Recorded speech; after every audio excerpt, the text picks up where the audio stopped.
So before we do get started, though, I do want to acknowledge the territory that I'm currently working on. I'd like to gratefully acknowledge that we work, study, and live in a region south of the Fraser River, which overlaps with the unceded traditional and ancestral lands of the Kwantlen, Musqueam, Katsi, Semiahmoo, Tsawwassen, Kikite, and Coquitlam peoples. Thank you. Very briefly, I just wanted to remind everyone of our services at the Career Development Center. I'm not going to do much talking because we do have a lot of really great questions that you students have submitted for our panelists today. But I did just want to briefly put up this screenshot of all these excellent services that you pay for here at KPU. So please go ahead and use the services at the KPU Career Development Service Center, rather. And just a reminder of some upcoming events. So tomorrow we do have the Navigating the Job Fair webinar. That will be tomorrow, moderated by myself between 12 and 1 p.m. And then on Thursday, we have resumes and cover letters moderated or facilitated by Michelle Matthijssen. On Friday, jam-packed event of Resumania, where you can come and have your resume very briefly critiqued by experts. And then, of course, we have the huge event. It's why we're all here. So we have Get Ready, Get Hired happening on the Surrey campus on Wednesday, September 28th from 11 a.m. till 3 p.m. And then on the Richmond campus, which is where I'm coming to you today from, and that's on Thursday, September 29th from 11 till 3 p.m. We're going to wrap that all up with the interview webinar, which is on Tuesday, October 4th from 12 till 1 p.m. Again, facilitated by Michelle Matthijssen. So here's a brief overview of what we're going to be covering today. We're going to hop straight into the panelists where they will give us a brief overview of their bio, their professional history, and then we're going to dive straight into the pre-submitted questions. We have lots of really great questions that were submitted by you that will hopefully help you prepare not only for the Get Ready, Get Hired job and volunteer fair, but also just generally for your job search. And then hopefully if we have some time, we will be opening it up for some question and answers at the end. And then we're going to wrap it up.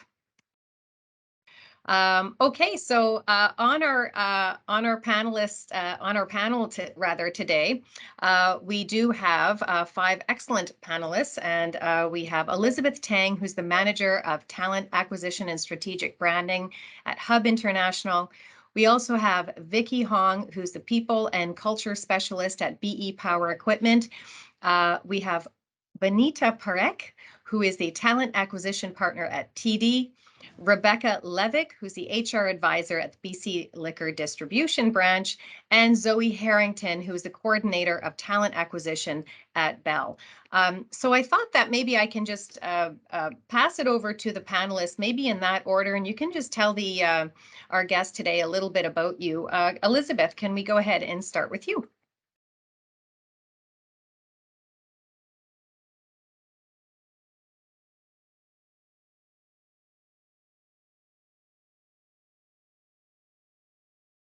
Hi, Elizabeth. I think you're muted right now. Oh. Would you be able to unmute yourself, please? Thank you.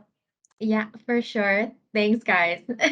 As per usual, this happens quite often, but thank you again for the introduction there. And again, I am the manager of talent acquisition and strategic branding here at Hub International. I've been in the industry of recruitment for about 5 years or so now, both internally and externally. So in terms of all things recruitment, I live and breathe it right now. So I'm super excited to be able to share some of the knowledge and experiences that I've had with all of you guys, to give you guys some tips and tricks on, how to maneuver yourself within the marketplace. Excellent, Elizabeth. Thank you so much and welcome. Thanks for being here. All right, what about you, Vicky? Over to you. Maybe if you could tell us a little bit about yourself. Hi, everyone. My name is Vicky, and I am the People and Culture Specialist here at BE Power Equipment. I've been in kind of a recruiting HR role for the last about 5 years now as well. I started in an insurance firm, and now I'm with a manufacturing company. And so excited to, again, give tips to you guys and answer any questions that you may have. Thank you so much, Vicky. And for those with the eagle eyes out there, you may have noticed that Vicky is not indeed Olenka Stepanova. Olenka was unable to make it today, so Vicky so graciously stepped in. Vicky, we super appreciate your time today. All right, and over to Benita. Benita, if you could tell us a little bit about yourself. Absolutely. Hi, everyone. Thank you so much for having me today. I'm actually a fellow KPU alumni, so I'm really glad to be here and share my knowledge and experience with you guys. I've been in recruiting since December of last year, but I've been with TD in a manager role, conducting interviews and such for the last 4 years. Excellent, Benita. Thank you, and welcome back. And Rebecca, over to you. Hello, thank you so much for allowing me to join you guys today. I, of course, am Rebecca, and I work for BC Liquor. I've been with the company for just over 3 years, but I have a wealth of experience across many different industries in talent over the last 7 years, initially starting in public, moving into private and automotive for a while, and then coming back to the public sector upon moving to BC. So I'm very excited about this panel and hopefully able to share some knowledge, not just on the public sector applications, but also some of the private sector tips that I've learned over the years. Excellent. Thanks, Rebecca. We can really use them. Public, private, nonprofit, give them to us. We'll take them. We'll take all the tips. Great. And what about Zoe? Now, when I started sharing my screen, Zoe hadn't made it yet. So hopefully Zoe's in the call with us. No, sorry, we're still having technical issues, so she'll come later. Okay, no worries at all. Okay, so let's go ahead and move on. Okay, we're just going to go ahead and dive into the group questions here. And now, of course, the first one here does have Zoe in it. So I think what I might do is I'm going to skip over this one, Elizabeth, if that's okay with you. And we're going to just hop over to the next set of questions, and then we'll return back to this one. Sounds good. All right, so let's go ahead and get started. Let's talk money. Let's talk some money. Benita and Vicky, is it okay to ask about pay or salary in an interview? If so, how should we phrase the question? And I'll get Benita to answer with her own viewpoints, and then we'll move over to Vicky. Absolutely. I think it is okay to ask about pay. You should, but prior to asking that question, you want to have some research done on what the industry standard is and what the industry pays against your experience thus far. So you want to make sure that that's something that you do research prior to asking that question. And I think it's a very fair question to ask. I'm so happy to hear you say that. I concur. I concur. Great. And would you be able to provide us with maybe an example or a suggestion on how we could phrase the question? Yeah. So I know, like, from my experience, we usually ask what the pay, like the candidate's pay expectation is. So I think in turn, how you can kind of answer that question is essentially asking them how they input, like how they take into account experience into that position. So I think that's a really good way for you to counter that question and be able to get them to answer on how they include your experience. Great. Great. Thank you, Benita. And Vicky, what about you? Yeah, I completely agree with Benita as well. Of course, when you're looking for a job, of course, you don't want to be wasting our time. We don't want to be wasting your time either. So it's kind of a good question to bring up after the interview as well. And I do agree with making sure you're doing your research first. Again, depending on the industry position, it can vary a lot. And with phrasing, I would, a lot of our candidates really just say, before I give my answer, do you have a budget in mind? So what the company is looking at for this position? And you will usually get an answer for it. And it kind of helps you kind of have a number in mind or give them a range that you're looking for as well. I love that. Do you have a budget in mind for this, or what is the budget for that? That's a really nice counter question. Excellent, Benita and Vicky, thank you. And thank you for taking on the first group question. Let's move on to, oh, nope, we're not gonna go to Zoe yet. we're gonna move over. Oh, Benita and Elizabeth. Benita, you're still up. So Benita and Elizabeth, three-part question. Do you read cover letters? And if so, do you start with it or the resume? And what are you looking for when you read a cover letter? So we'll get Benita, I guess, to get started with this one. So I do read cover letters. And I start with the resume first. I'll be honest. I start with the resume because a resume is it's a short point form of yourself and your qualifications, and then your resume is more of a detailed version of your qualifications, your achievements, and your goals and what you aspire with it, like what your goals and aspirations are within the organization or the position that you're looking for. Excellent. Yeah, that's certainly what I've heard as well from industry is they will often start with the resume and hop over to the cover letter. Yeah. And Elizabeth, what about you? Yeah, I'm actually exactly the same in terms of process too. I do look over the resume first, and I love reading cover letters, and especially the more unique and the more tailored your cover letter and resume are towards the position you're applying for, even towards managers you might be looking to interview with, that all stands out quite a bit. I think anytime the work that you put into your resume or cover letter shows, like whether you've done research in the background or not, that always stands out because not a lot of people do it. And I always stress this: stand out. Don't do what other people are doing. Try to make yourself, be highlighted within, a group of 30 plus resumes. Yeah, absolutely. So customize that cover letter. Don't give a generic one. Really, really work to stand out where you can. Great. Okay, so consensus. Start with the resume, hop over to the cover letter. Great. Okay, can I confirm if Zoe has made it to the meeting yet? She has not, from what I can see. Okay, thanks for that, Matt. So we're going to just go ahead. So this one is for Vicky and Rebecca. If we look on your website and don't see any jobs that match our skills or what we're looking for at that time, how do you suggest we let the company know that we're interested in them for future opportunities? Should we just wait until a position opens up, or is there another way? So go ahead, Vicky, with that one. Yeah, I'd say definitely reach out to someone in the company, whether it is the hiring manager or the department manager for that role. Just because a position isn't posted doesn't mean that it may not be coming soon. Sometimes we have a position in mind.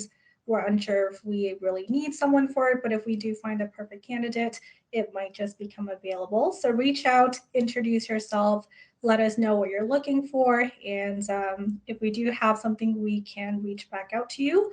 For us here, we do use an ATS. So if anyone sends in a resume for a position we don't have, we'll still save it into the pool of candidates for future positions. So if anything doesn't open up, we'll reach out to you then.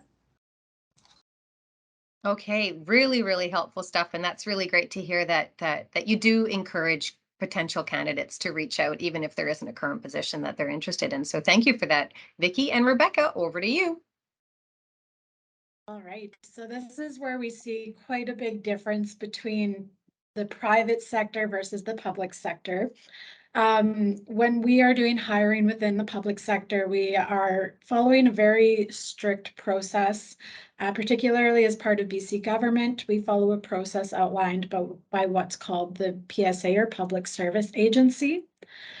So within this process, all applications we get come through their portal. There is an area to say, yes, I'm interested in future opportunities that are similar. So we always encourage you check that off.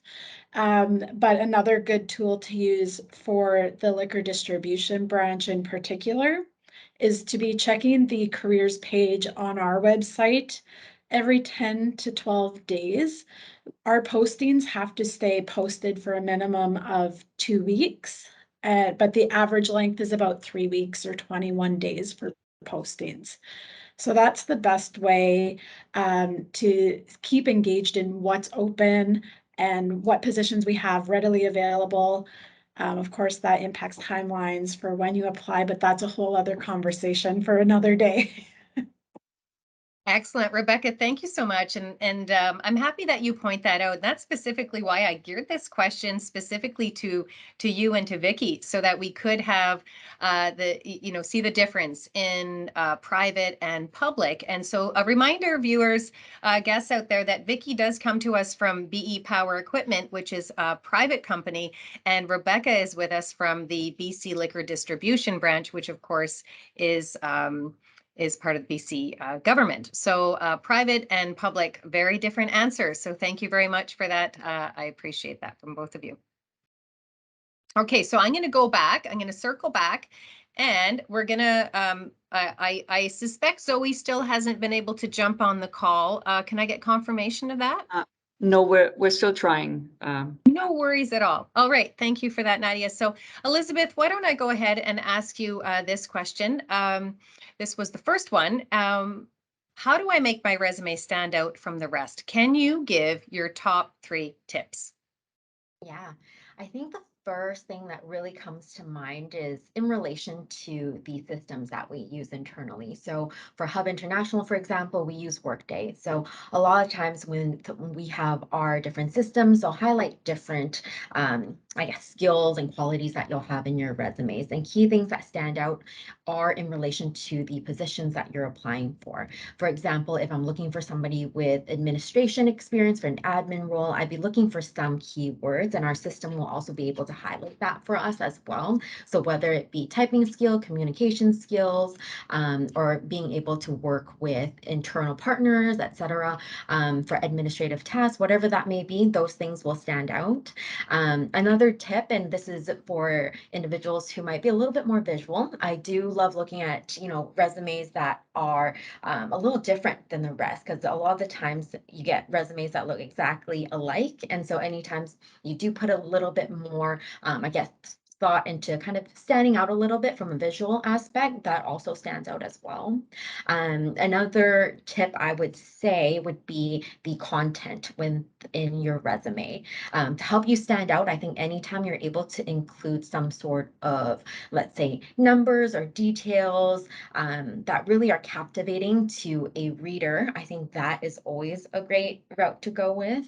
And I go by a half-page rule with all resumes as well. So for example, if you're able to take your resume and you're folding it in half, if you can read your entire resume on just half of that folded page, that tells me that there's likely not enough content in your resume for me to get a good idea of what you're doing. Ideally, you'd want this full page to be fully utilized. So I would always use that as a little bit of a rule of thumb, and not to go past the 2 to 3 pages, depending on the level of experience you're at. So I kind of throw out a lot of tips there, but I get so passionate and excited about this. But yeah, just a couple of little tidbits there. That is incredibly helpful, Elizabeth. Thank you very much for that. And we certainly don't mind you deviating from the 3 tips. We will take tips all day long. So that's completely fine. Elizabeth, thank you so much for that. And you know what? I'm looking at the time. I think we have a little bit of extra time. So are there any other panelists that have, a top tip that they would really like to share before we move on to the next question? I'll just invite you to go ahead and unmute your mic if so, and I'll give it a few seconds here. I would also say, depending on the position that you're applying for, you can also tailor the details, even though you've had the same experience. Depending on what they're looking for, you can kind of alter the keywords and make it kind of fit the position a little bit more. Like Elizabeth said, not to keep it so generic, but a little bit more detailed for the position. Absolutely. Tailoring it. So whether that is maybe changing up the word, just to use a very simple example, from client to customer, or, something along those lines, or rather than simply writing Microsoft Office, really, expanding on the specific programs within that software as it relates to that specific job, maybe even moving headings up and down, right? Starting with your school or starting with your work experience. So really tailoring the structure as well, I think would probably be pretty vital. Excellent. Anyone else? Just piggybacking off of the tailoring in public, that is very important. I'll go into a little bit more detail in my individual question, but we are looking for those very specific keywords and key components. So definitely making sure you're customizing both your resume and cover letter helps you stand out from the rest. Absolutely. And really, we just can't say it enough, can we, Rebecca? we can't say it enough. And so it's so incredibly vital that that listeners, that applicants take the time to customize for each and every role. Don't just use that shotgun approach. So thank you for reiterating that. Anyone else before we move on? All right, let's go ahead and move on to the next one. So actually, Rebecca, I'll keep you here because this is the other group question that we skipped over because Zoe's not able to make it yet. So Rebecca, during interview, Hi, Chantal. We just were able to let Zoe in. Unfortunately, because her app or the link is not working for her directly. If she is phoning in through her phone, so if you can maybe just let her introduce herself and also ask, maybe tell her the question so that she can answer that. That would be wonderful. Thank you. Absolutely. Okay, Rebecca, we might just hold that just for a minute. And I think what I'll do is I'm just going to go back just to remind everyone of who Zoe is. Zoe, welcome to the Get Ready, Get Hired panel. So Zoe Harrington comes to us. She's the coordinator of talent acquisition at Bell. Zoe, can you please tell the guests a little bit about yourself?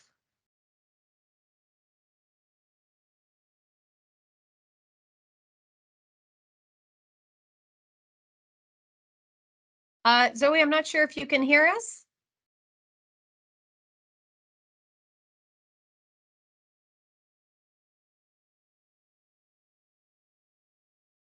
All right, Michelle, can I get a little bit of any idea of what might be happening there? Do we have any tech issues? Yes, unfortunately, it looks like the mute button for Zoe is not showing up for me. So I'm assuming that in her settings, it's not accepted. It's like she hasn't accepted the settings, but we'll see again. We'll try again, guys. No worries. Rebecca, it looks like you're back up. So I'm going to go ahead and forward on to that question. I think it's this one here. Yes. So Rebecca, if I can ask this question of you. So during interviews, employers usually ask if candidates have any questions. Can you give an example of what we should ask? Yes, so I have a couple example questions and kind of the why. So one of the questions I really enjoy getting during an interview from any of our external candidates is, what is the culture of the company like? For us, while we have a very rigid process, we also want to make sure anybody who's applying for us is also going to find our company a fit for their own values. We're very strong in the values of the BC Liquor Distribution branch, so it's always great to ask, what is the culture? What are the values that you follow to really make sure that you're aligned in hopes of longer term employment? Often if those values are not aligned, it does lead to shorter term employment on either party's side. And a second question that I had really enjoyed from candidates is being asked, why do I enjoy working for the company? So in our interviews, we have a panel of often 3 to 4 panel members for our interviews. So it really gives a scope of why someone from, example, my position in talent recruitment would enjoy working for the company versus the actual hiring managers in those departments. And it really gives a better understanding of what's going on in the business and why we should be one of the candidates' top picks to come work for. That's real. Well, you know what? It sounds like the theme really is about culture with both of those examples that you gave, right? Like, why do you enjoy working with this particular branch of the BC government? And tell me a little bit about that company culture. And it really does come down to fit, right, from both sides.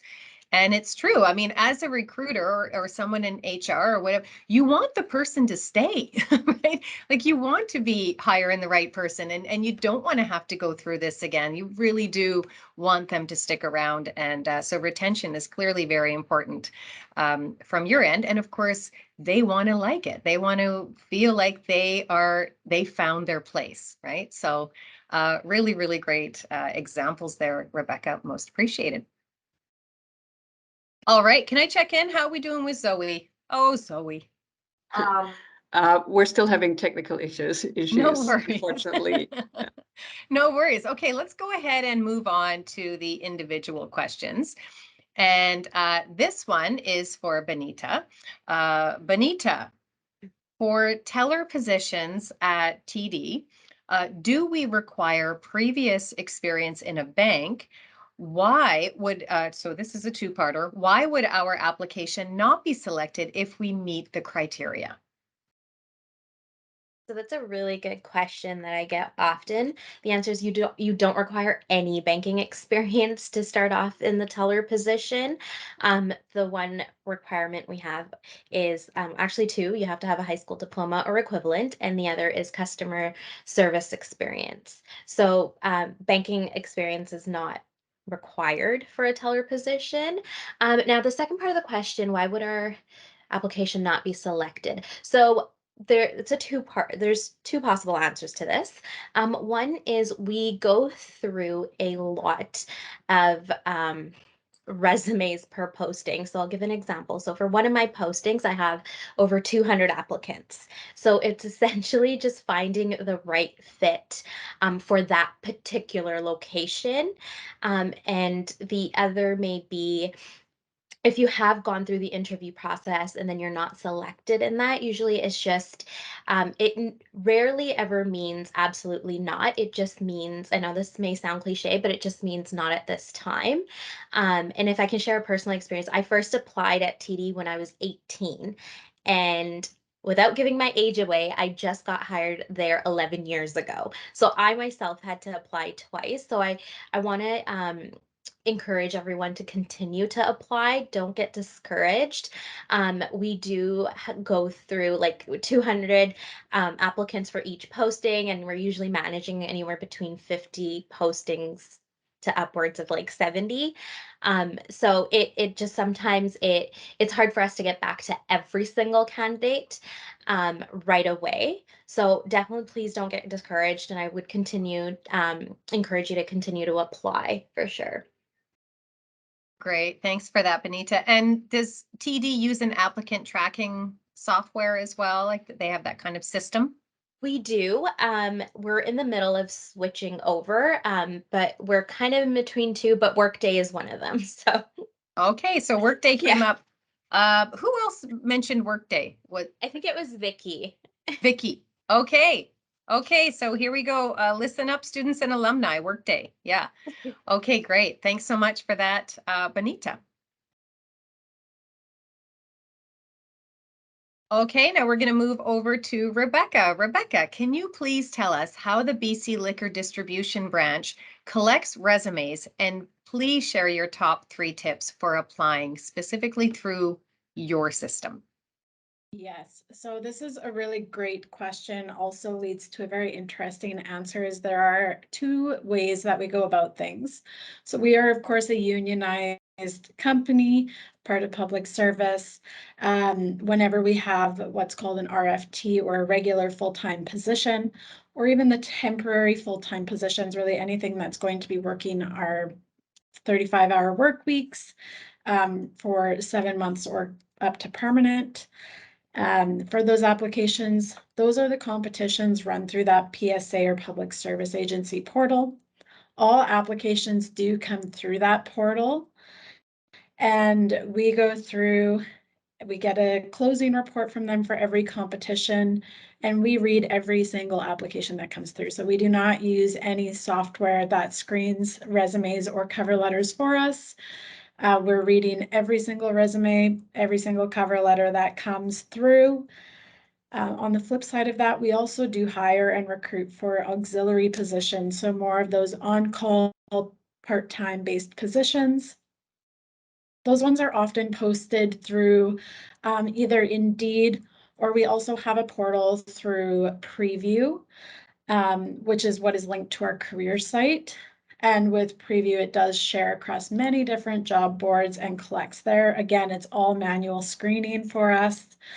So we screen about 100 resumes a day through that portal and process for the warehouse specifically. The top 3 tips when applying to any position within the LDB. First and foremost, always provide a cover letter for us. It is a requirement for 97% of our postings within the liquor distribution branch. It is stated right in the application instructions. The only time we wouldn't want to see a cover letter is if it is not a requirement listed in those application instructions. So while the postings can be quite lengthy and wordy, it's always important to read those instructions to know what's expected. The next tip that we have in particular for ourselves is we actually have to count to the month of what your experience is. So for example, if we say a minimum of 2 years of experience, we can't approximate that. It has to show at least 2 years of experience. So the one way we recommend candidates really show us that you meet that is not only by listing, I have X number of years of experience in your cover letter, but also including the month and year of your experience in your resume. So for example, listing that you have worked for myself, I've worked for the LDB since July of 2019 to present, rather than just saying 2019 to present. The third tip that I have is always making sure you're listing how you meet those requirements that we have noted under the education and experience section of a job posting. That's the criteria we use to screen your resume and your application. You have to hit all of those criteria points in order to move forward to next stages of the competition. So if ever it's listed as a preference, if you don't have that experience, don't stress yourself. We often don't use those preferences unless we have a significantly large candidate pool. But if anything is a required education and experience piece, make sure that you're listing that in your application. So incredibly thorough. And I really hope everyone was taking notes. Of course, this is going to be recorded, but that was such an excellent answer, so detailed. And for those of you that are interested in now, actually, Rebecca, would you say that this is really your response is very much BC government, or is it specifically to the BC Liquor Distribution Branch? So all ministries within government do have to follow this very rigid process laid out by the Public Service Agency. We do report to third party for random quarterly audits on our job postings and competitions. So we report to what's called the Merit Commissioner. And we have to show that we are following that process, keeping things as fair as possible and as equal as possible to all candidates, whether internal or external. Okay, excellent. Yeah, so for those of you that are interested in the BC, public service sector, that was an excellent response, and yes, thank you very much for that. Yeah, specific. I mean, all of it, absolutely, but including the months in there because as Rebecca mentioned, they count the months, and hopefully all of that equates to the years of experience that they're looking for. So, Rebecca, thank you very much for that. All right, headed over to Vicky. Vicky, I don't think I do well in interviews. When you're interviewing candidates, what characteristics do you look for and how should candidates best present themselves? Well, first off, if you're not good at interviews, don't worry too much right away. I feel like it's something you can definitely practice and get better at. I know for myself, I used to kind of freeze up, talk really fast during interviews, but I don't think I improved until I got into recruiting. So seeing the other side of it and understanding that they're just trying to get to know you and get the answers from you as well. But with how you should be presenting yourself, depending on the method of interview as well, we do phone interviews, Zooms, and in person. With phone interviews, more so getting to know your experience, how you're communicating, how you're thinking through your answers. With in person, since normally that is our second step with interviewing, we're not there to necessarily listen to your answers at that point. We've seen your resume, we've done your phone interview. At that point, we're seeing how your demeanor is, how your body language is, how you are in person or on video. So, different things I would say is definitely mix in your personality there, show that you actually did research on the company, that you're actually prepared for your interview. And confidence comes along with knowing what you're talking about, especially with the position that you're applying for as well. And I know it was mentioned earlier adding in KPIs, things that would make you stand out, make you more interesting to the interviewer as well. And again, it really depends on the role as well. So if you're applying for something more sales, of course, you have to be more outgoing, friendly, personable. Whereas if you're applying for data entry, of course, you still should be friendly. We still want to be wanting to work with you, but not necessarily as outgoing. So really that, and with interviewing itself, a tip I would have is one questions I think a lot of candidates struggle with is when we ask about your weaknesses. Sometimes people will say, given an answer that is actually a good characteristic to have, oh, I work too hard, I worry too much, I care too much. But we're really looking for something honest that you can actually show that you can self evaluate, see where you can work on as well. Excellent. Thank you very much for that, Vicki. Yeah, thanks for pointing out the weakness thing. It's true. Some people think that by trying to slip in the fact that slip in something like that, that they'll be able to kind of trick the interviewer. The interviewer has been there, done that. They know all the tricks. So yeah, and just a reminder for students and alumni that are listening.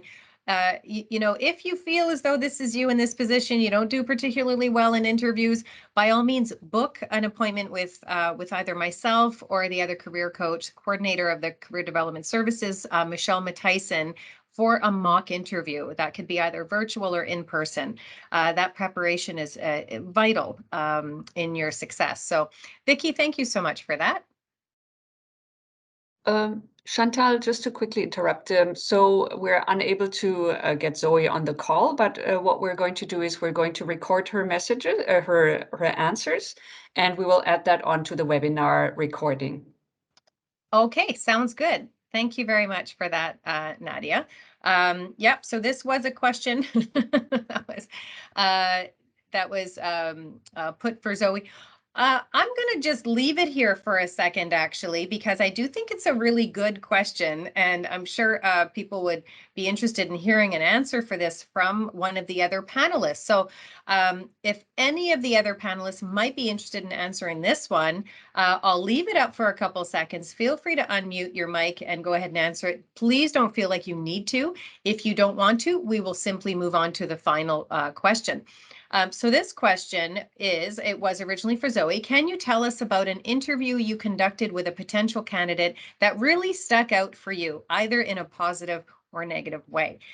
So I'll leave this up here. Feel free to unmute your mic if something comes to mind. Otherwise, we'll simply move on.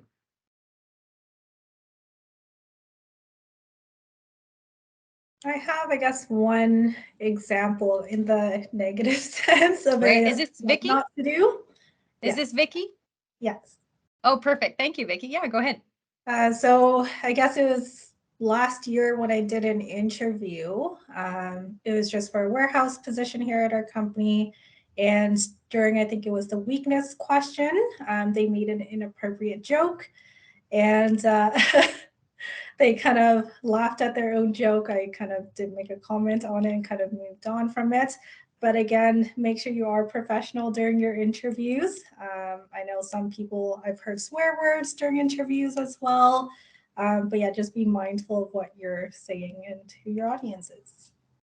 Wow. Thank you. Oh, I'm sure you've all heard it all.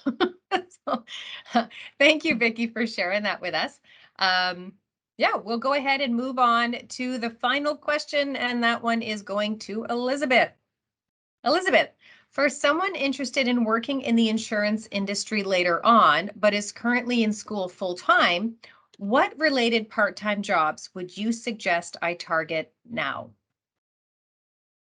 So just a reminder, Elizabeth comes to us from Hub International. You're muted, Elizabeth.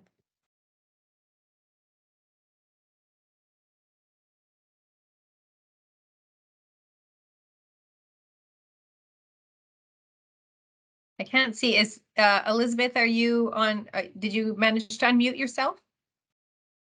She's still muted.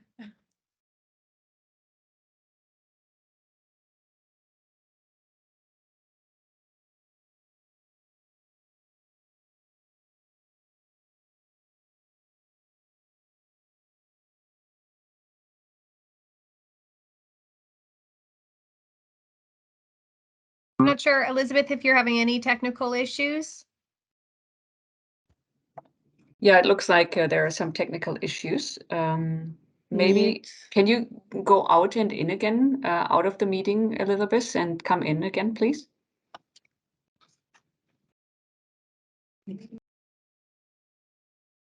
We'll just wait a couple minutes. So in the meantime, though, while we wait for Elizabeth to rejoin, I do want to remind everyone of the opportunity to win these really great prizes. So you check in and win. So put the rules down there at the bottom, register, attend, and chat with an exhibitor at the Get Ready, Get Hired job fair, either in Surrey or Richmond. And every 5 activity stamps collected during this period, so on that day, earns you 1 entry into the contest. You can have a maximum of 4 entries.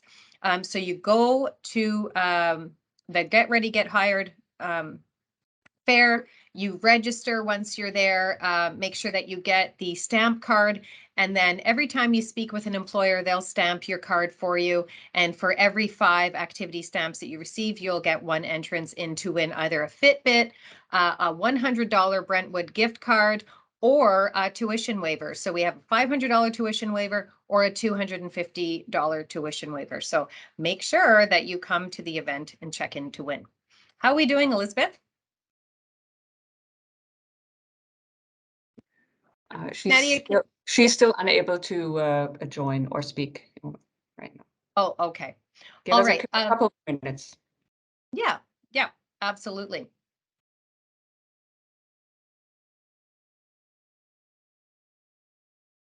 Now, in the meantime, though, we do, of course, have panelists from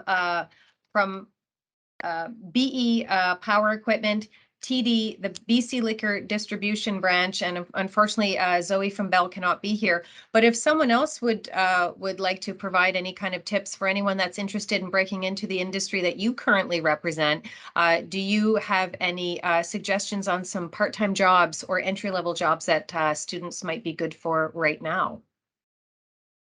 I fortunately just made it back in. Hopefully you Okay. guys can hear me now. Perfect. We had a little Teams glitch, but I can definitely answer this question because I All right. absolutely love this one as well. Welcome back, within the- Elizabeth. Yes, Thank it's all you, yours. thank you. Within the insurance industry, in terms of looking at related part-time jobs, a lot of the roles within insurance are very sales-based. So we're looking at having customer service experience, being able to work with, let's say, clients versus more transactional conversations. So for example, if you've had, let's say, banking experience part-time while you were in school, working at TD, you can definitely explore a career afterwards at Hub as well.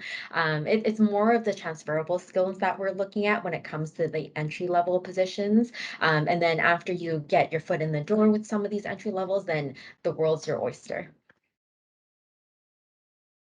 That's really, really excellent. Yeah, so really have a look at the role that you would like to apply for within insurance, and then take a look at the skills that are required to kind of get you there, those transferable skills, and then try to find something that would require or that would help you develop those types of skills at an entry level. So customer service, sales associate, any kind of front-facing sales or customer service, and of course, TD. And meanwhile, we have Benito over there going, well, no, because we don't want you to leave and go over to Hub once but yeah, absolutely. That is really, really important. And you know what? I think that, Elizabeth, your answer really does encompass all of the industries that are represented here today, right? Have a look, like, what are your career goals with those particular companies, and what are the skills that you're going to need in addition, perhaps, to the formal training you're getting at KPU? But what are the skills that you need? So either work on those by, volunteering or getting an entry-level job or whatever it might be. So really great response, Elizabeth. Thank you and welcome back. I'm happy you were able to get back on board. We really do appreciate your time. Okay, so that's it for our group questions and our individual questions. And of course, I'd like to thank all panelists, yes, including Belle, because Zoe really tried. She really tried to be here. So thank you to, of course, Elizabeth with Hub International, Vicky with BE Power Equipment, Benita with TD, Rebecca with BC Liquor Distribution Branch, and of course, Zoe for really giving it her all and trying to come and be with us today. Thank you all very much for that. I already went over the check-in and win rules with everyone, but now I think what we could do, just looking at the time here, great. So it's about 12 minutes before the hour. Maybe I'll just hand it over to Matt. Matt, do we have any questions coming in from the students? Well, we have none in the chat as of the moment, but I don't know. Do you want to allow students to raise their hand or put those in chat right now? Yeah, absolutely. I would say if students do have any questions, you can do one of two things. You can either write it in the chat or you can put your hand up like I'm seeing a few people currently doing. So Matt, I'll go ahead and let you kind of monitor that, who's put their hand up. But yeah, if they wanted to go ahead and unmute, sure. but I'll let you guide that. I see Amedi. Would you like to unmute and ask your question? Oh yeah, this is Ahmad Hamidi. I'm a KPU alumni. So I'm just done with today is my good news for done with my masters with University of Waterloo. Yeah, thank you very much. So the questions that I have is I'm from Afghanistan. That my whole family is here. One of my young brother is just here. He was a bank manager in Afghanistan. But now he has applied to many banks here in plus to TD bank, but they are not considering maybe the problem is of his CV or resume is problem or not how it's not a Canadian style formatted. But is there any other way that we can go into the bank and apply there in TD? Yeah, so I'll take this one. I would definitely encourage going into a branch and dropping off your resume, as well as applying online. What happens is when you go in and drop off your resume with the managers, they forward them directly to their talent acquisition partner. So they don't go through the 200 that we're going through on our own, but they're sent to us directly. So I would highly recommend doing that as well, for sure. Well, thank you very much. So I'll let him know I'll just take him there today. Absolutely. Yeah, cool. Thank you. Awesome. Thank you for your question. I saw next was Paula Cortez. Would you like to ask your question? Yeah, good afternoon, everyone. I am Paula Cortez. I'm an international student. I just moved to Canada 2 weeks ago, literally, and I'm starting looking for my first job in Canada. I have been seeing like some companies are doing like chat interviews here. that is completely new for me. Like I didn't see that in my country. So I would like to ask you, how do you see this practice? Do you do these chat interviews in your companies? If you can give me some information about that. Thank you so much.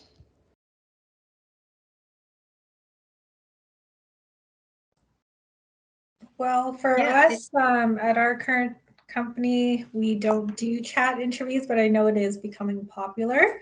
I know at our previous one, we would schedule people using Texo, but with us, we mainly stick to scheduling it, whether it be by email or phone call, and then doing the actual interview through call or video or in person.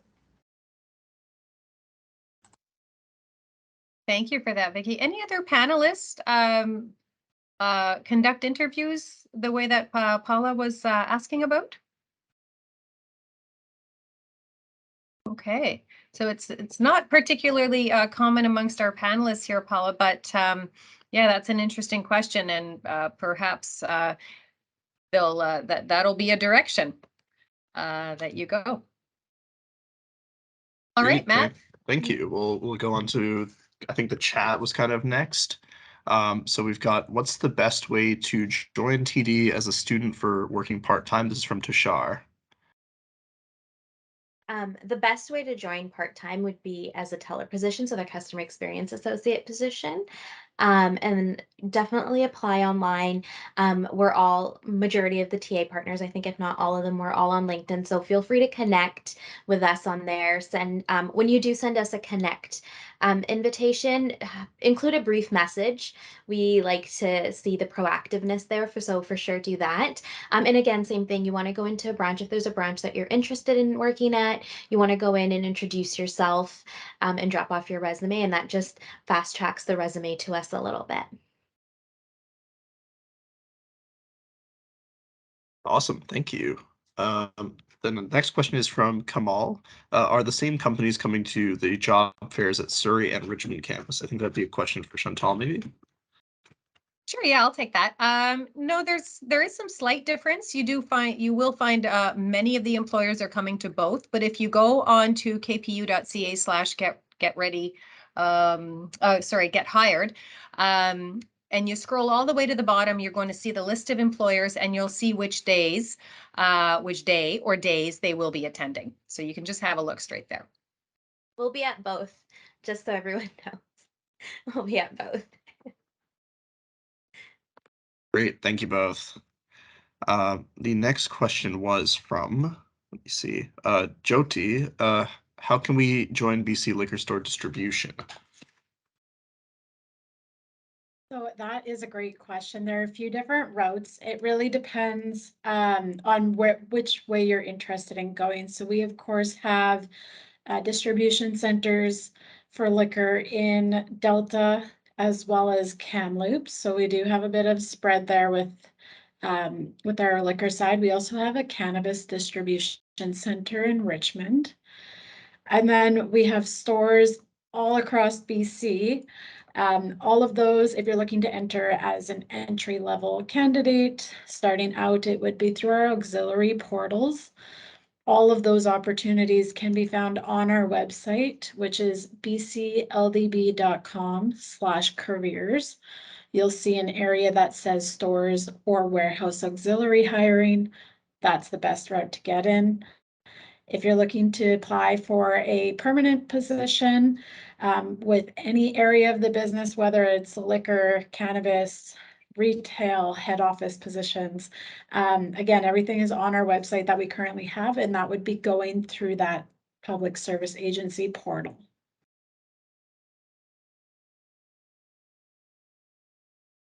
Awesome, thank you, Rebecca. The next question was from Carmen Deep. How could I get into the help desk part-time role, and what experience is preferred? I'm currently enrolled in computer information systems second semester. Was that geared towards a specific employer? It doesn't say. Carmen Deep, maybe if you want to add in chat what you meant by that, or unmute.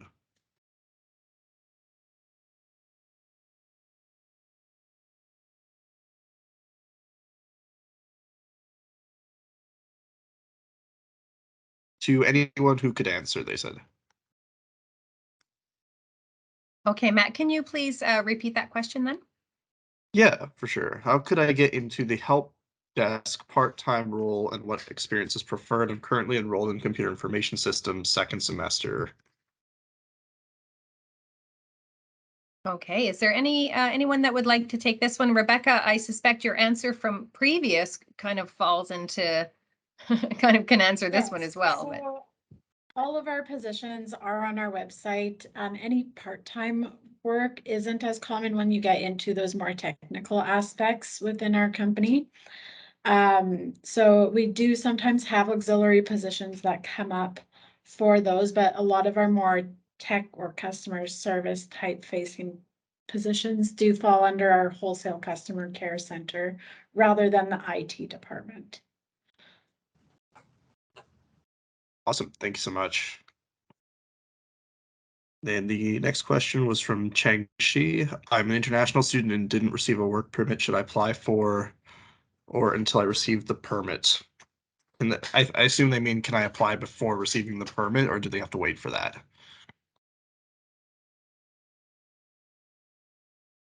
I can speak to that as well. Of course, being part of government, we do have those rules in place. So if you have a study permit and you have proof that you have applied for a work permit, you are on, I'm losing the words right now, but essentially we consider you as having a valid permit as long as your study permit has not expired at this time. And you have to have that email proof of your application for work permit. And then if you fail to get your work permit within that, I believe it's usually 6 months after your studies are done, then unfortunately you would have to leave the business. But unless you have updated communication that your work permit is in the works and coming. Great. Thank you so for much, that, Rebecca. I don't know if anyone else has, I doubt it's much different, but if anyone else has a slightly different response to that? Yeah, that's usually the case for us as well. As long as you've applied for it and waiting for it to come in, we're okay with still considering you for the position. But usually for us, we wait until you have it to make an offer as well. Okay, And great. we're in the same boat here at Hub as well.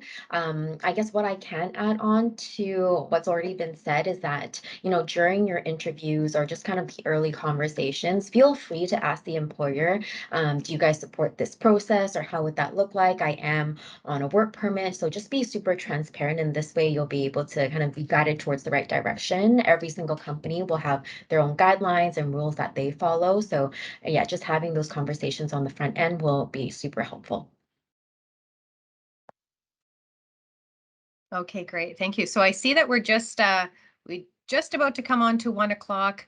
I'm not sure, Matt, how many more questions there are in the thing, but if you could stay for maybe 1 or 2 more questions, but if you're on a tight schedule, we certainly understand that and understand if you need to leave.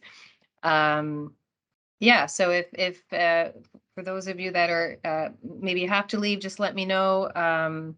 Otherwise, maybe 1 or 2 questions quickly, and then we can wrap it up.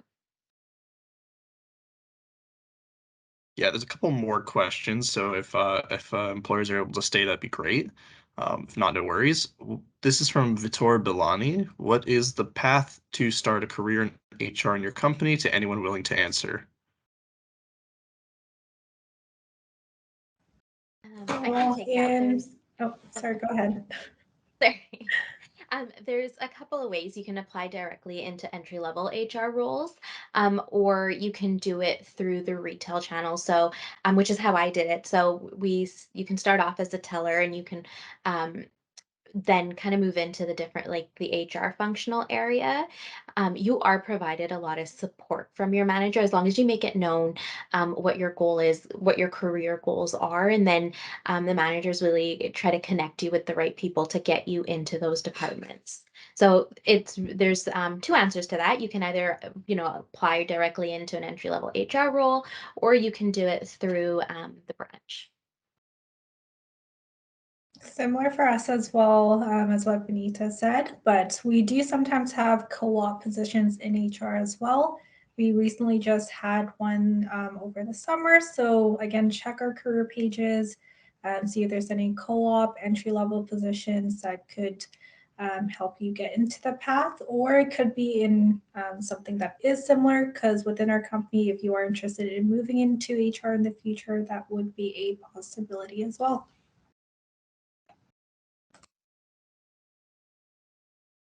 Great, thank you so much. Oh, sorry. Oh, no, go ahead.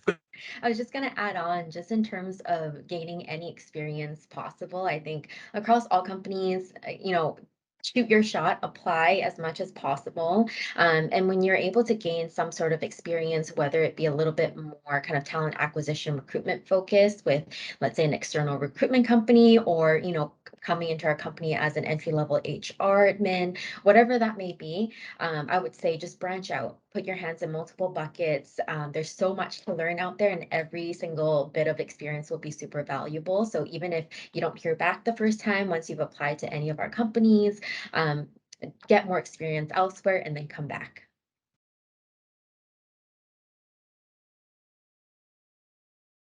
Great, thank you so much, panelists. The next question is from Akshaj. Hello, everyone. I recently graduated with my bachelor's degree in marketing management at KPU. What positions can I apply for, and what do you look for in recent graduates?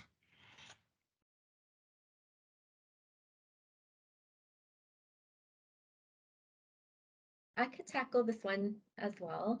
I think if you're coming out of, a marketing background, a lot of the transferable skills that go into that, obviously marketing, so you could apply to our marketing team.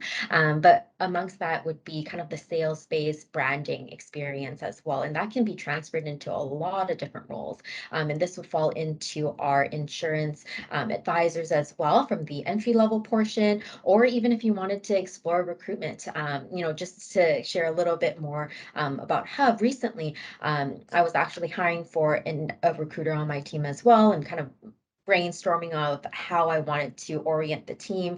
Hiring someone junior for me was an option as well. So on the list of requirements that I had was just having sales or marketing experience. So being super open-minded, allowing yourself to really piece together the skills that you've acquired through, your degree, whether it be marketing, sales, it could be, anything at all, to be honest. And how does that interrelate with the position you're applying for? And tackling that in the cover letter is also really helpful as well.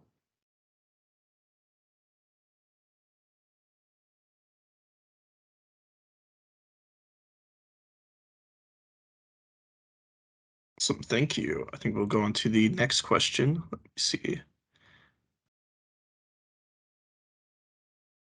Jyoti said again about BC Liquor. I believe this is directed towards whenever we apply online, either they just don't see a resume or don't respond. Is there any special qualifications or requirements for BC Liquor? So that's a very wide and generic question. So I've got a couple answers to that. If you are applying for auxiliary positions with either liquor stores or the warehouses that we do have, or auxiliary for our head office positions, which comes through the float pool resources that we hire for. What we're looking for is, of course, we sell regulated goods of liquor and cannabis. So you have to be at least 19 years of age. You have to be legally eligible to work in Canada. So that's having those study permits, work permits in place if you are from outside of Canada. Just indicating we do have a questionnaire for every application, pretty much, that you should be responding to for that. The only portal where we don't have that is through Indeed. So making sure that's clear in your application. We do have a high volume of applications that come through for those different positions. As I was mentioning earlier, our warehouse alone is over 100 applications a day. So that, of course, is quite lengthy, but we do have the resources where we are screening every single application. So if you're applying through a different portal, your application will be updated based on if we're screening you in or out, you should be receiving communication. If ever you're unable to get communication, our emails are usually listed in our applications on the permanent side. So you can always look at those permanent positions to get some contact information on who to reach out to. In terms of applying permanently, again, I did answer that earlier. We're making sure that you are indicating how you meet every single required qualification within those postings as we do screen against all those. If you are not screened in and moving forward in the competition, know that it could take up to 2 months to get a letter just indicating what your status is of the competition. But we do send letters to every single candidate involved in any kind of regular full-time, temporary full-time application.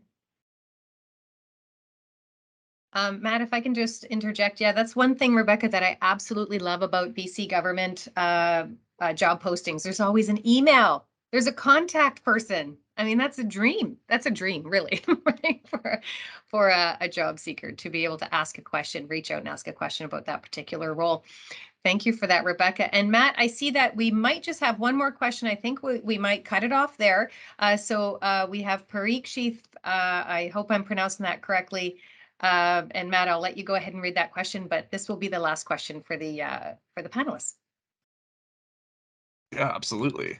The last question we have here is from Parikshith. Are there any particular operations positions? I have 2 years of experience in operations from an event management and hospitality company. I'm assuming this is directed at anybody. I can start that one off and then maybe we could go through. So I particularly hire for our wholesale side of the liquor distribution business, and we have a ton of operations-based positions available. I did have a shift manager within our operations that just recently closed, but I'm also going to have another position in the management level related to our operations side of liquor distribution branch that will be posted within this week. I also will have some further opportunities coming in the supply chain side of wholesale in the next month or so. So it's always important to keep an eye. We're in a stage of growth at BC Liquor and in a state of reorg due to that growth. So we're going to see a ton of those operations-based positions coming out within the year. And similar for us as well, we deal mainly with wholesale power equipment here. So right now we don't have anything open in operations or supply chain, but we are just in our busy or slower season right now. So I would say check back around early January, February. That's usually when we have more of our positions open up.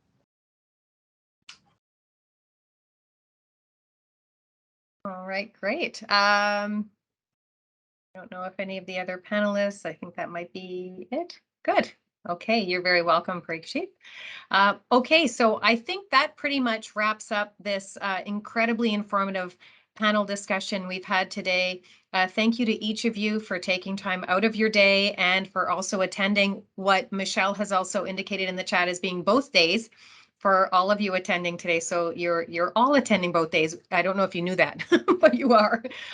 So we'll see you at the fair. Thank you all so much. And also in the chat, there was a lot of thank yous, a lot of appreciative comments and so forth. So you're so valued and your time is so incredibly valued.